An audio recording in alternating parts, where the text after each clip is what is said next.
Cześć, jestem Daniel. Cześć, jestem Kamil. Zapraszamy do obejrzenia programu Polscy Wikingowie. i na Islandię.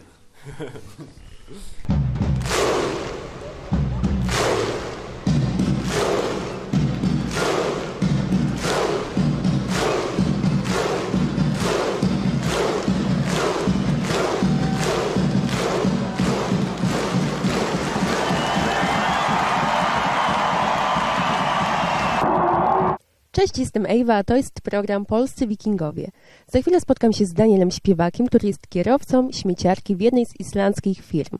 Zapraszam. Daniel, witam Cię serdecznie, dziękuję za przyjęcie zaproszenia. Powiedz mi, jaką drogę trzeba przejść, żeby zdecydować się na pracę w Islandii i szczególnie taką pracę, jakiej Ty się podjąłeś?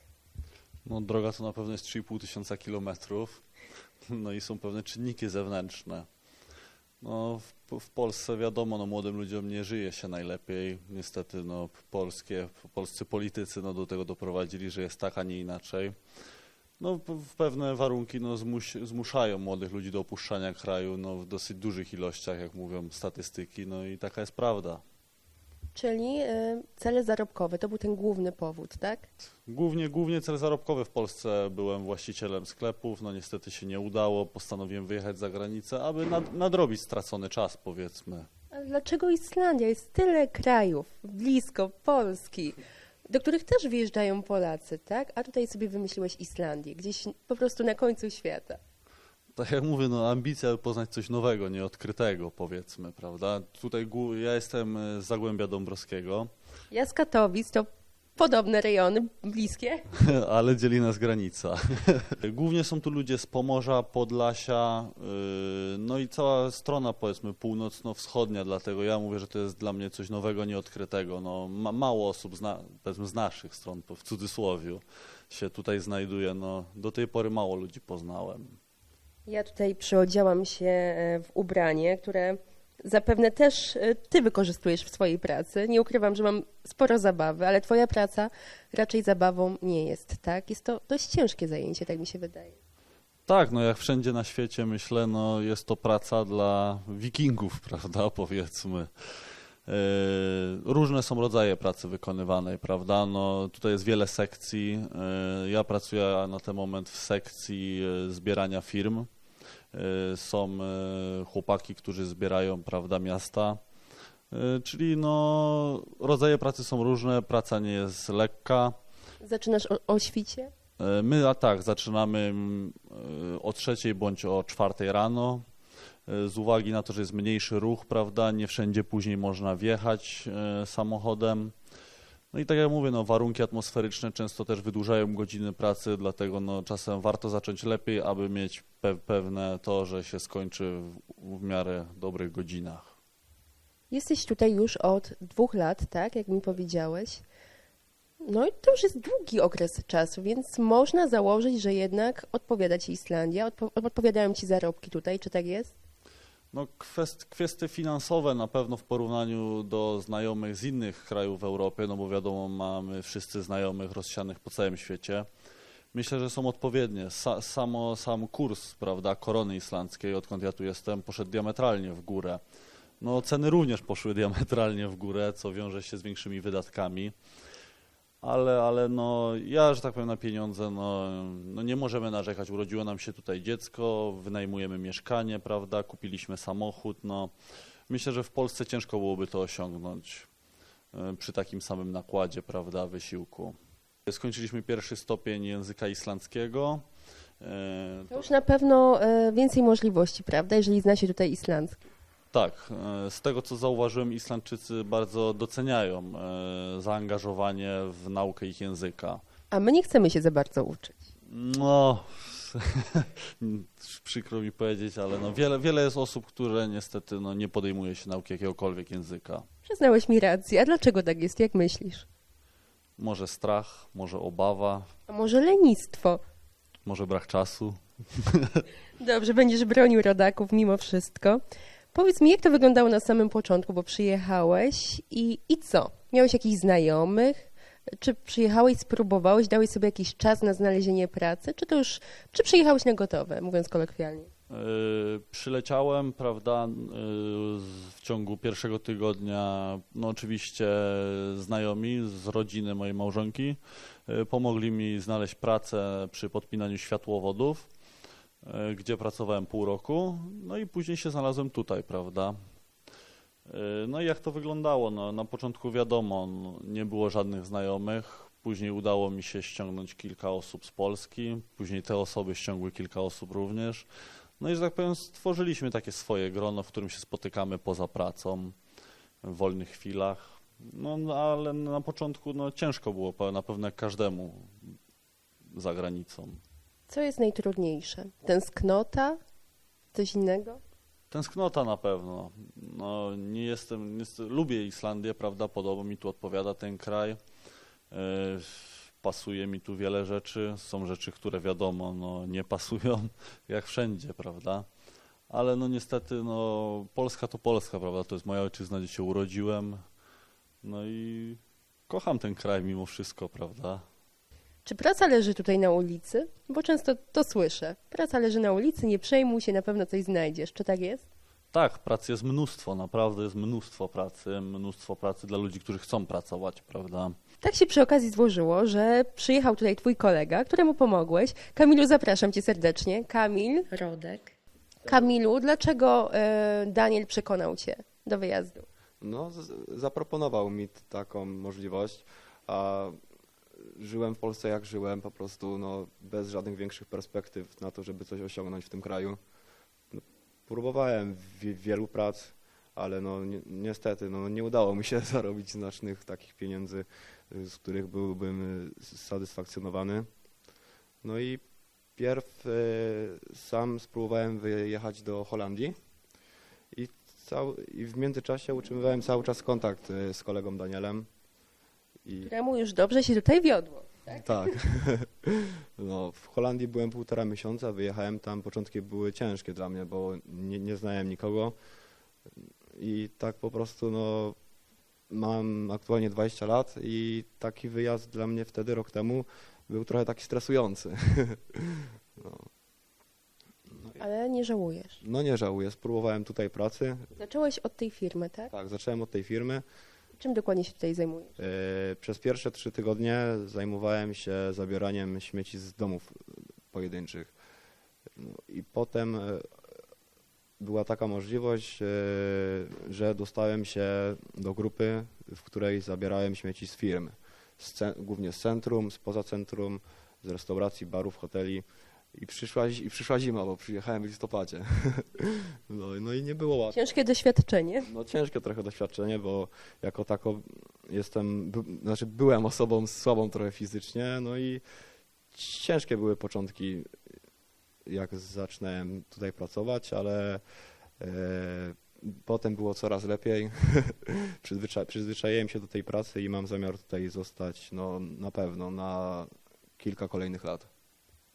Teraz pytanie do was obu, bo jest taki stereotyp, że praca, no zbieranie śmieci, tak? To nie jest, tak? Jeszcze do poprzedniego pytania odnośnie tego ściągnięcia, no dużo był tutaj jeszcze nasz kolega Michał, który również się w dużej mierze przyczynił tutaj do ściągnięcia Kamila. To nie jest tak, że w Kamila przypadku, no, prawda, no mogę się pochwalić, że to ja, prawda, mu tutaj, że tak powiem, otwarłem. Umniejszasz Danielu? Tak. Chciałem pozdrowić od razu kolegę Michała. Serdeczne pozdrowienia. Jest taki stereotyp, że zbieranie śmieci to, przynajmniej w Polsce, to nie jest praca marzeń. Czy czujecie, że tutaj też tak jest? Że to nie jest zbyt ambitne zajęcie, że jesteście tak postrzegani jako ludzie, którzy, no nie udało im się, bo wy mówicie zupełnie coś innego. Przyjechałem, spełniam się, realizuję. Ja może powiem coś na ten temat. Co by ktoś nie robił, to każdy ma różne zdanie na innego temat i po prostu opinie mogą być różne o każdej pracy. Dla mnie ta praca jest dobra, ponieważ jest przede wszystkim stałą pracą i jest coś takiego, no, że nikt w tej pracy mnie nie kontroluje. Po prostu robię swoje, staram się to robić dobrze i i nie wstydzę się tego, że pracuję przy śmieciach i odnoszę z tego satysfakcję, że mam jednak pracę stałą, bo to jest jednak najważniejsze, trzeba z tego punktu na to patrzeć. Śmieci nigdy nie zabraknie. Nie Świetnie. jest tak, że nas nikt nie kontroluje, prawda? Po prostu nikt jak to, prawda, w większości prac nie stoi nad głową, prawda? I nie mówi szybciej, wolniej, prawda? Wiemy, jakie są nasze obowiązki, staramy się z nich wywiązywać w jak najlepszej formie. No i tak jak to przedstawiałaś, prawda, do tej pory, że to jest praca ludzi bez ambicji i tak dalej. W Polsce też tak to postrzegałem, prawda? Ale gdy tu przyleciałem, gdy zacząłem pracować, bardzo ciekawa praca. Codziennie coś innego, czasem codziennie inne przeszkody, Na przykład? warunki atmosferyczne, prawda? No jak to na Islandii mamy długą zimę, oczywiście. Cóż tu więcej rzec? No czasami to złośliwość pewnych ludzi, że czasami auto zaparkują tam, gdzie nie powinni, prawda? Też to czasem wpływa na naszą pracę. No ogólnie rzecz biorąc, nie przychodzi mi nic więcej na ten moment na myśl. A co jeżeli chodzi o taki czynnik samorealizacji, samospełnienia? Czy ta praca może wam to tutaj umożliwić? Ja się czuję spełniony, nie mam jakichś wygórowanych mega wymagań, nie chcę zostać prezydentem, prawda? Chcę mieć spokojne życie, prawda? Może w Polsce staram się być też troszkę za wygodny, prawda? Tak stroniłem raczej od takich rzeczy fizycznych. No to zmieniła Islandia we mnie, prawda? Że nie boję się podjąć wysiłku, aby zapewnić sobie godne życie. A jak jest z tobą, Kamilu? Spełniasz się? No spełniam się. Nie spodziewałem się, że kiedykolwiek podejmę się pracy, przy której wysokość wypłaty pozwala mi spełnić no najważniejsze potrzeby i po prostu spełniać przede wszystkim z zainteresowania, robić się to, na co ma się ochotę. No i ogólnie no, jestem zadowolony i spełniony. Jak byście podsumowali pobyt na Islandii? Danielu. Jakbym to podsumował, praca na plus, życie na plus, zero stresu.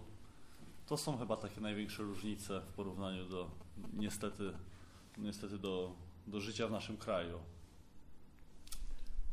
Ja to powiem krótko. Achtilaja, wszystko w porządku po islandzku. A jak twoja znajomość islandzkiego? Uczysz się? Skończyłem pierwszy poziom, mam zamiar iść na drugi poziom i chcę opanować ten język do takiego stopnia komunikatywnego, bo wiem, że warto się nauczyć, bo jeszcze będzie lepiej. Daniel, ty również się uczysz. Ja, jak Fejti Daniel, Jägerfrau Polandii. No to takie najkrótsze, najbardziej podstawowe zdanie, które teraz mi się nasunęło na myśl. Mam na imię Daniel, jestem z Polski. Domyśliłam się. Tak. No i cóż by tu jeszcze powiedzieć, no ciągle tęsknimy za Polską, liczymy, że będzie lepiej już niedługo w naszym kraju. Taki nasz apel do naszych kochanych polityków, prawda? Aby może coś zmienili na plus w końcu dla takich zwykłych szaraków jak my. Jak widzisz swoją przyszłość tutaj na Islandii? Jak widzę moją przyszłość? Widzę tak, że przede wszystkim będę prowadził życie bezstresowe, nie naborykał się na niepotrzebne problemy, no i żył spokojnym życiem i robił to, co lubię, to, na co mam ochotę, spełniał swoje zainteresowanie. Przede wszystkim chcę również zwiedzić świat, poznać różne inne kraje, przez co da mi możliwość sytuacja zarobkowa na Islandii, co umożliwi mi po prostu zwiedzenie świata. No. Tak to można powiedzieć. Brzmisz tak, jakbyś już nie chciał wracać do Polski. Tak jest? No tak jest, bo poznałem tutaj naprawdę dobre, bezpieczne życie. Czuję się tu bezpiecznie, przede wszystkim to jest najważniejsze. Słyszę również w telewizji, w mediach, w informacjach o tym, co się dzieje na świecie, zamachy terrorystyczne. No i wiem, że będąc w innym kraju, będę się czuł gorzej, chociaż jest tak czasem, człowiek chce czasem zmian, ale jest takie przysłowie, wszędzie dobrze, gdzie nas nie ma. Zmienilibyśmy coś, co jest dobrze, a później byśmy tego żałowali, nie? Islandia nie ma wad? Wszystko ma swoje wady i zalety, nie? Ale nie wyszukuję na Islandii wad, tylko widzę same pozytywne rzeczy. No, nie ma takich rzeczy, które wpływają negatywnie na mnie tutaj. Danielu, co Cię najbardziej zaskoczyło w Islandii? Co mnie zaskoczyło? No może, że jak tutaj leciałem, wyobrażałem sobie to troszkę inaczej niż jest teraz. Jak? No, powiedzmy troszkę bardziej w realiach średniowiecza, prawda? A Okej. wbrew pozorom jest to naprawdę świetnie rozwinięty kraj, który prężnie się rozwija. No, bloki rosną tutaj naprawdę jak grzyby po deszczu, jak Zagórze w Sosnowcu Zagierka, prawda? Świetne porównanie. Naprawdę, no jestem zdziwiony tym, co tutaj zastałem. Pozytywnie zaskoczony oczywiście. Na pewno nie mam zamiaru w tym momencie się nigdzie stąd ruszać. Tak jak mówiłem, chcemy z małżonką, z synem wrócić do Polski, ale na pewno nie teraz, na pewno nie w tym momencie. Nie myślimy o tym, co będzie kiedyś, co będzie w przyszłości, w dalekiej przyszłości. Myślimy o tym, co jest teraz, prawda? Myślimy, że to jest dla nas najważniejsze. Chłopaki, co macie w sobie z Wikingów? Z Wikinga? No nie wiem, no ciężko mi stwierdzić. No myślę, że może zawziętość taką. Jest chyba taka zawziętość, no musi być zawziętość, jeżeli, prawda, nie wpływają na nas jakoś depresyjnie te ciemności, te pogody, prawda, te wiatry. Jeśli nas to nie łamie, no to może to jest cecha Wikinga. Kamilu, co masz w sobie z Wikinga? No ja jestem trochę rudy, nie? To mam. Okej. No i to jest taka cecha po prostu, wikingowi urośnie broda, to że jest pomarańczowa, nie? Dobrze. Najwidoczniej nie wiem za wiele o Wikinga. No, Coś jeszcze? no i Jesteś Wikingiem w środku. No przede wszystkim przełamuję opór, trudności takie, które no jeżeli jest ciężko, to wiem, że sobie poradzę, staram sobie poradzić, dążę do celu pomimo jakiejśkolwiek sprzeczności, trudu jakiegoś, no tak to mogę ująć w taki sposób. No nie poddaję się po prostu, staram się nie poddawać, pomimo ciężkich momentów. Dziękuję. To w takim razie teraz wybierzemy się na przejażdżkę śmieciarką po Reykjaviku. Do zobaczenia. Cześć, jestem Ewa, zapraszam do obejrzenia programu Polscy Wikingowie. Dzisiaj moim gościem kobieta renesansu, malarka,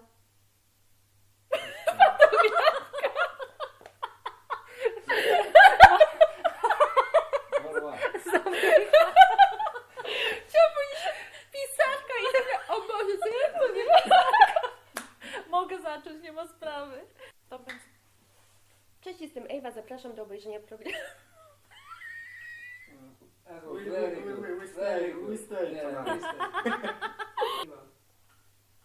Cześć, jestem Ewa, zapraszam do obejrzenia.